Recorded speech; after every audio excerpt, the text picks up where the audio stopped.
The true winner, Pastor Cho Gun Hui. When compares life to a marathon, we come to realize that there are three types of people. The first type is someone whose start in life is good, but the end is not so good. A biblical example would be someone like King Saul. The beginning was very good. However, he started with humility but ended up with pride, enough to build a monument to himself. It starts with obedience but ends with disobedience. It begins with purity but ends with greed. Truly, it becomes a life of a good beginning and a bad ending. There are people whose beginnings and middles in life are a mess, but their endings are good. If you were to find someone in the Bible whose start is weak but whose end is good, who would you mention? There are many people, but think about the thief who was saved when Jesus was crucified. He was a person who lived an unhappy life his whole life. Born into a bad environment, he lived by committing theft and making others unhappy. However, in the end, he becomes the one who laughs. Why is that? In Luke 23:43, the Lord said, "Today you will be with me in paradise," which is why he became one of those who entered paradise.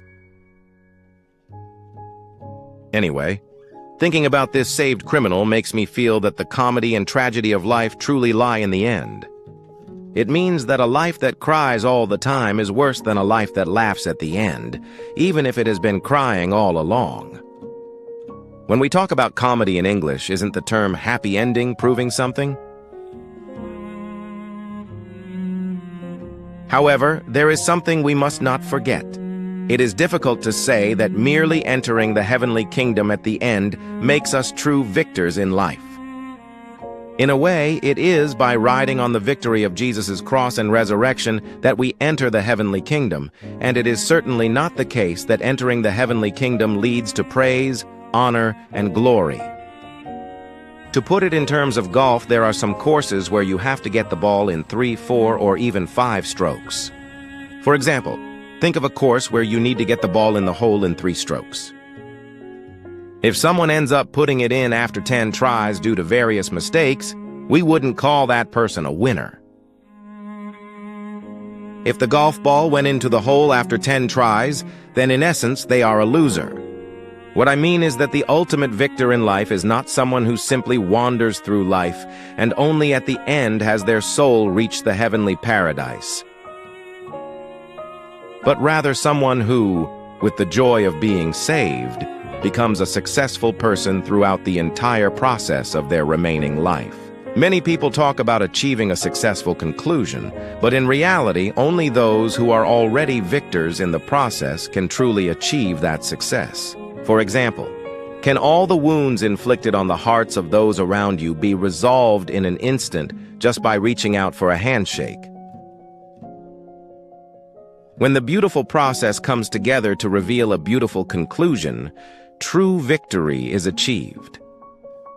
In the New Testament, we witness a person who embodies a knot of victory in both the process and the conclusion of the mission given to us.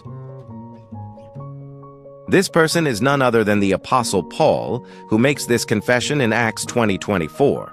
"I do not consider my life precious at all in order to finish the work of testifying to the gospel of the grace of God, which I received from the Lord Jesus, and the path I must run." The reason I can make such a confession is the victory of fulfilling the given mission, the victory of doing my best while shedding blood, sweat, and tears. The personal victory that influences souls through humility, tears, patience, courage, and service, and the victory of hope that looks forward to heavenly rewards through today's hard work. May you live with the grace of a true winner like this. I bless you in the name of the Lord.